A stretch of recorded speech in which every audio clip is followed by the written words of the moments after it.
Okay, we're going to move in here. We have another room. What's in here? Oh, more guitars. We have guitars everywhere. Okay, this is a 1983 Fender Princeton Reverb 2 that has an EV12 speaker in it. It was a factory option. The guitar is a parts caster. It is a 1985 made in Japan 62 custom Tele reissue neck. Very, very cool neck. And the body is a 2009 or 2010 alder body with a candy apple red poly finish on it, made in Mexico. This guitar really rocks. Really like the way it plays and sounds. The amp is a Vox AC15 Custom Classic. The amp is stock except for a Weber Blue Dog Alnico. The microphone is a Groove Tubes Velo 8 or Velo 8, depending on how you want to pronounce it. It is a ribbon microphone, very, very cool sounding. They don't make them anymore, unfortunately. Another headphone distribution box. As you can see, there is a glass in here that allows you to see into the main control room as well as into the main tracking room. There are tie lines in here as well that lead into the control room, so you can actually have your guitar isolated out here and play it from the other room. Okay, so let's go back into the control room. Studio, studio, studio. Okay, now we're going back into the other room before we run out of time here. And control room. Da da da da. Okay. We have JBL soffit mounted at 4412s. Those have been modified, different crossovers, different bass drivers. They go a little bit lower than normal. A lot of RLX acoustic treatment, diffuser over the mix position. Let's see. Adam S3As, my primary monitors. I love them. They kill. Incredibly accurate. A7s for my near field monitors. A pair of mix cubes on top. These are basically designed to sound bad, and the Avant tones are very similar to the old Auratone mix cubes, the 5Cs. They're just basically a broadband or a bandwidth limited playback system, so you can hear what it sounds like on car stereos, iPod speakers, things of that nature. So you can see there's a glass that leads out into the main room. You can see what's going on out there. I run Pro Tools HD2 Excel system. I currently have Pro Tools 8.1 installed. I am reviewing Avid's Heat add-on for Pro Tools right now, so that is on there. I don't know if you can see it, but it is. We have a Neve 8801 mic preamp. We have a PreSonus monitor controller. We have a Yamaha board. This is actually a 40-channel board, full moving fader, Pro Tools remote control, etc., etc. We have a smaller Yamaha board. This is a 28-channel board, also moving fader, full recall on both of them. In terms of, I've got a couple of FMR things in there, a couple of their compressors, one of their 2-channel mic preamps. There's a couple of Joe Meeks. There's a couple of Ensoniq Yamaha and Lexicon effects units.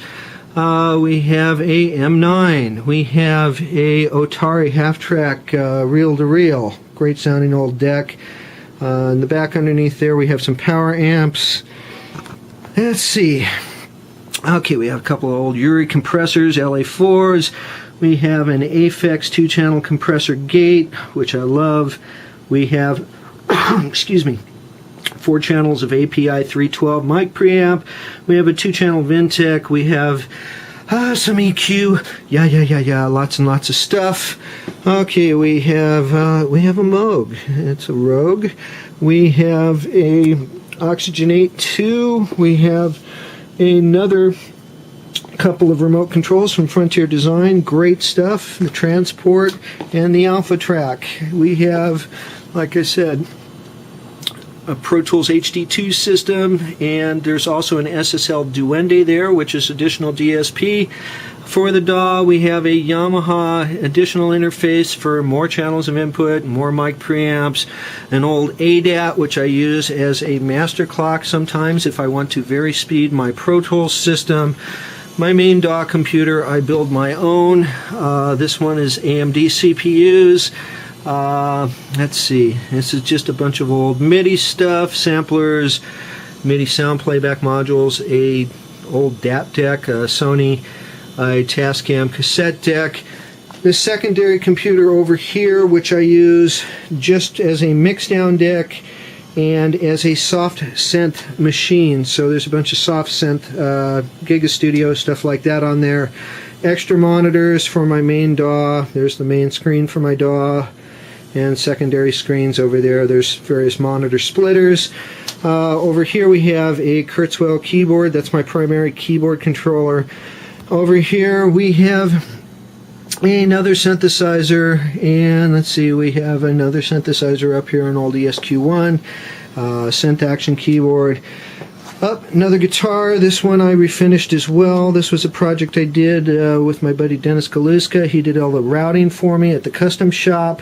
This is a Fender Dual Sonic. It started life as a 75 Music Master, and we converted it into a Dual Sonic. It's got Abigail Ibarra wound pickups from the custom shop. I refinished it in Seafoam Green because I always wanted a Seafoam Green guitar, and it's fast becoming my number one. I love that little guitar. It just plays really great. In the back of the room we have some more RLX. We have diffusers by them. There's actually a 12-foot by almost 2-foot thick bass trap behind those diffusers and behind the fabric covered fiberglass panels in the two sides of the room there. Just a massive, massive bass trap behind that wall that you can't even see. Let's see, it's fully central air conditioned in here. I don't know if you can tell, but the room geometry is set up in such a way as to give us a free, reflection-free zone at the front of the room so that we can hear things accurately, etc., etc. This is where I spend most of my time. I do a lot of work from in here. Of course, we have full Wi-Fi in here. Let's see, we forgot some other guitars. Let's see, that's a Strat 95 with a Buzz Feet and tuning system on it. Really, really sweet intonation. 1991 Rickenbacker 610. It also has a GK2 pickup. I don't know if you can see that on there, so I can use that with a synth as well. That guitar rocks. It is not just a jangly guitar, it is a very heavy, crunchy sounding guitar if you run it through a crunchy guitar amp or pedal. Let's see, over here we have more pedals, lots and lots of pedal boards, another Love Tone, a Brown Source. We have a HBE Power Screamer. We have a Mad DD30 that's been O'Keeffed. I don't know if you can see that on there. A OCD version 3. We have a Germania. We have a Screddy screwdriver. We have a OL Circuits Sunkissed Squeeze compressor, basically an orange squeezer clone with a few things that I wanted a little different on it. A Danelectro Fish and Chips. We have basically a clone, another OLC pedal. Chunky Cheese, a clone of the Love Tone Big Cheese. We have a Catlin Bread, Dirty Little Secret, great Marshall tones in a box.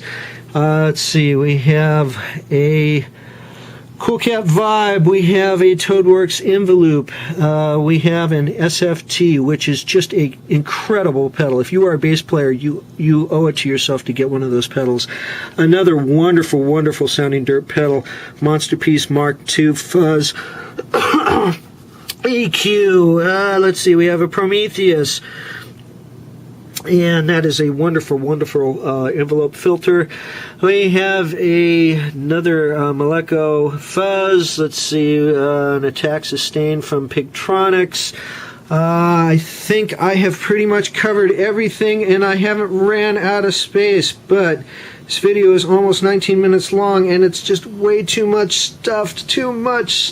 What to do? Okay, I'm out of here. Shecky, get the jet.